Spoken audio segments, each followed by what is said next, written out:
এটা ভাঙড়, এটা আইএসএফ ছিল, আইএসএফ থাকবে, আইএসএফ আছে। আমাদের ভাড়া করতে হয় না। জোর একটু দেখো, হয়তো গাড়িতে কলা রুটি পাবে, অন্য কিছু পাবে না। পয়সা দিয়ে, টাকা দিয়ে আমাদের লোক নিয়ে যেতে হয় না। মানুষ আবেগে দৌড়ায় ওখানে, ওই জন্য মানুষের মুখটা দেখা যায়, আবেগে মানুষ দৌড়াচ্ছে।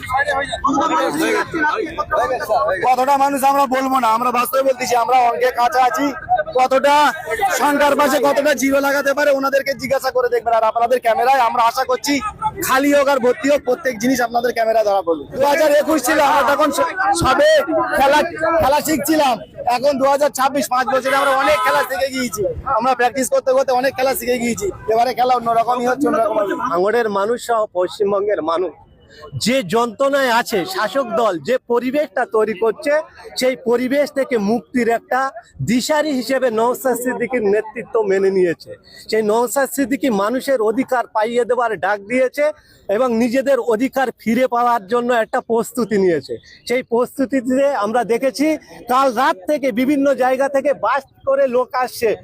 ভোর হতে না হতে ট্রেনে করে মানুষ জমায়েত করে ধর্মতলা মুখী হয়েছে, শহীদ মিনার মুখী হয়েছে। এর থেকে স্পষ্ট হয়েছে বাংলার মানুষ এই শাসক দলের হাত থেকে নিস্তার পাওয়ার জন্য আজকের অধিকার সমাবেশে তারা উপস্থিত। তৃণমূলের পাশে লোক নেই, তৃণমূল কি গোটা কথা পুলিশ নিয়ে শুধু ঘুরছে, পুলিশ ছাড়া ময়দানে নামলে ময়দান সেকেন্ডে ফাঁকা করে দেবো। হুমকি না, এটা আমরা আমাদের যেটা বাস্তব সেটা তুলে ধরছি। আমাদের যদি মারতে আসে, আমাদের তো প্রতিরোধ করতে হবে। সেজন্য আমাদের বাঁচার জন্য আমরা প্রতিরোধ করতে চাই।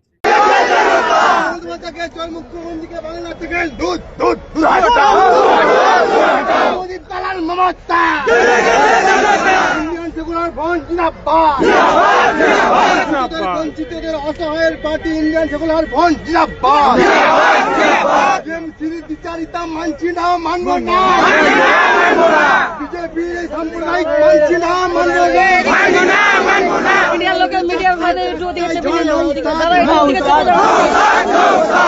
একটাই ঝড় নৌসাদ, নৌসাদ বঞ্চিতদের একটাই ঝড় নৌসাদ, নৌসাদ বঞ্চিতদের একটাই ঝড় নৌসাদ, নৌসাদ অসহায়দের একটাই ঝড় নৌসাদ, নৌসাদ অবনীদের একটাই ঝড় নৌসাদ, নৌসাদ বেকার যুবর একটাই ঝড় নৌসাদ, নৌসাদ বঞ্চিতদের একটাই ঝড় নৌসাদ, নৌসাদ আপনার আমার সংগ্রাম, নৌসাদ ভাই সংগ্রাম,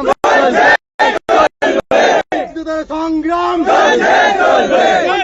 সংগ্রাম ইনকলাব জিন্দাবাদ, আইএসএফ জিন্দাবাদ,